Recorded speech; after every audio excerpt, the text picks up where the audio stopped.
Christian Standhardinger. Well, usap-usapan na naman sa social media kung ano nga ba talaga ang nangyari kay Christian kaya naibangko siya ng Barangay Ginebra.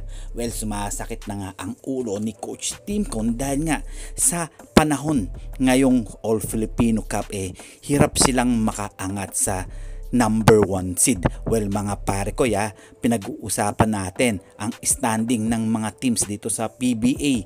Well, kaya nga siguro ibinangko ulit ito sa 4th quarter. Itong si Christian Standhardinger nagkakaroon yata ng problema sa mga player dahil nga hindi sila makaangat-angat sa laban sa SMB pati na rin sa ibang koponan katulad ng Terra Firma Jeep. Kaya siguro ibinigay ni Coach Tim Con kay Richard Del Rosario ang mga desisyon. Kaya ito ang ginawa ni Richard Del Rosario na ibinangko muna itong si Christian Standhardinger at ipinasok nga itong si Japet Aguilar pati na rin si Onwoberry. Well, mga pare ko, useless lang dahil natalo pa nga rin sila ng ilang beses sa Terra Firma Jeep. Well, mga pare ko, talagang lumakas nga ang team na ito dahil nga iba ang humahawak sa kanila. Well, kayo, ano sa palagay nyo? Bakit nga ibinabangko itong si Christian Standhardinger? Well, malaking usapan yan. Well, may namumuo kayang problema dito sa mga player ng Barangay Ginebra.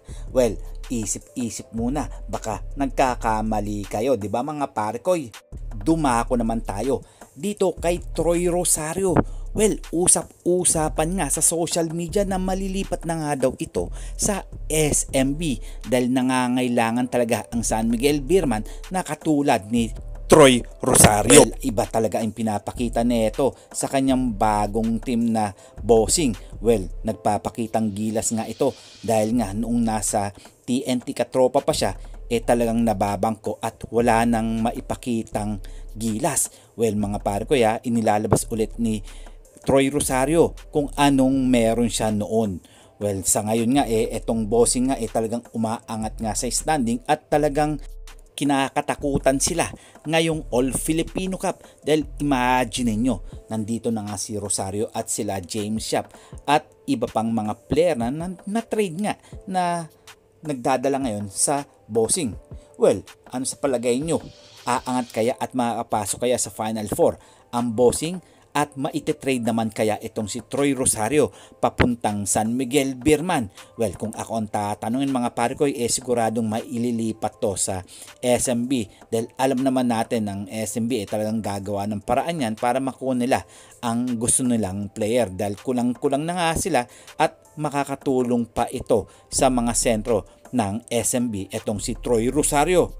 Well, hanggang dito na lang tayo. At syempre mga pare ko eto mga rumor lang to. Kayo na ang magdesisyon at magkomento lang kayo. At syempre, sasagutin natin yan isa-isa. And this is Ton The Boy Vlogs. I'm out. God bless you all.